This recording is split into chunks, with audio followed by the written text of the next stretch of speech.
मुंब्रा येथील प्रभाग क्रमांक 30B MIMच्या नगरसेविका सहर युनिस शेख यांनी त्यांच्या जात प्रमाणपत्रावरून सुरू असलेल्या वादावरून पत्रकार परिषद घेत सविस्तर खुलासा केला आहे। आपल्या विरोधात सर्व आरोप निराधार असून राजकीय कारकीर्द संपवण्यासाठी हा कट रचला जात असल्याचा गंभीर आरोप त्यांनी केला आहे। यावेळी सहर शेख हिचे वडील आणि आजोबा उपस्थित होते। ठाणे महापालिका निवडणुकीदरम्यान सादर केलेल्या जात प्रमाणपत्रावर तक्रारदार सिद्दीकी फराह शबाब अहमद यांनी आक्षेप घेत बनावट कागदपत्रांच्या आधारे प्रमाणपत्र मिळवल्याचे आरोप सहर युनिस शेख यांच्या विरोधात केला होता। याबाबत तहसीलदार कार्यालयाकडून 25 मार्च रोजी नोंदवलेल्या आक्षेपांमध्ये प्रमाणपत्रावरील काही तांत्रिक त्रुटींचा उल्लेख करण्यात आला होता।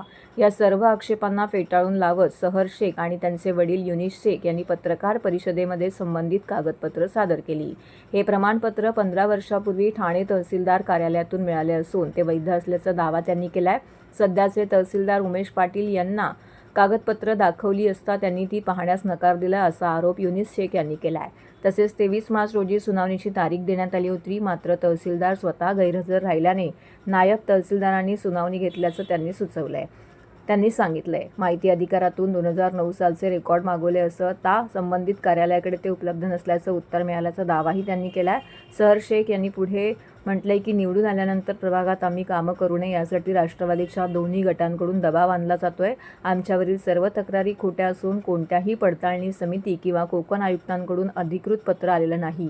या संदर्भात संबंधित तहसीलदार विरोधात जिल्हा प्रशासन आणि कोकण विभाग आयुक्तांकडे तक्रार दाखल केल्याचं त्यांनी स्पष्ट केलं आहे। हमने आज प्रेस कॉन्फ्रेंस ली थी यही सभी एलिगेशंस को बेबुनियादी साबित करने के लिए, क्योंकि हम पर इल्ज़ाम लगाए गए कि हमने फर्जी डॉक्यूमेंट्स बनाए, हमने जाली डॉक्यूमेंट्स बनाए हैं और उसके आधार पर हमने इलेक्शन लड़ा है, हमने बड़े बड़े अधिकारियों की दिशा भूल की है और ऐसे सब इल्ज़ाम की वजह से पिछले 5-6 दिन से मीडिया ट्रायल चल रहा है हमारा और उसमें लोगों ने हम पर कई बड़े बड़े आरोप लगाए, हमको नॉट रीचेबल करार दिया, हमको फरार करार दिया कि हम भाग गए हैं। तो ऐसे सब एलिगेशंस जब लगते हैं और आप जब खुद पर्सनली ग्राउंड लेवल पर SIR का काम कर रहे हो, RTE का काम कर रहे हो, TMC हॉस्पिटल में विजिट्स कर रहे हो, पर्सनली जब आप ये सब कर रहे हो लेकिन मीडिया पे आपके बारे में ये सब चलाया जा रहा है, तो कहीं ना कहीं आप एज अ ह्यूमन पहले तो शॉक में रहते हो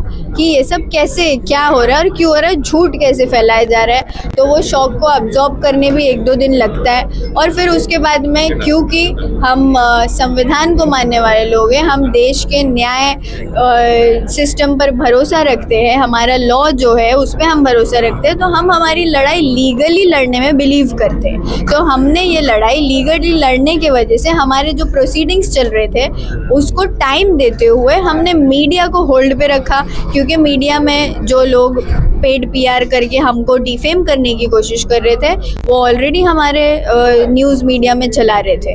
तो आज ये कॉन्फ्रेंस बहुत ज़रूरी थी लोगों को गलत साबित करने के लिए, जो हमने आज इसीलिए ली है।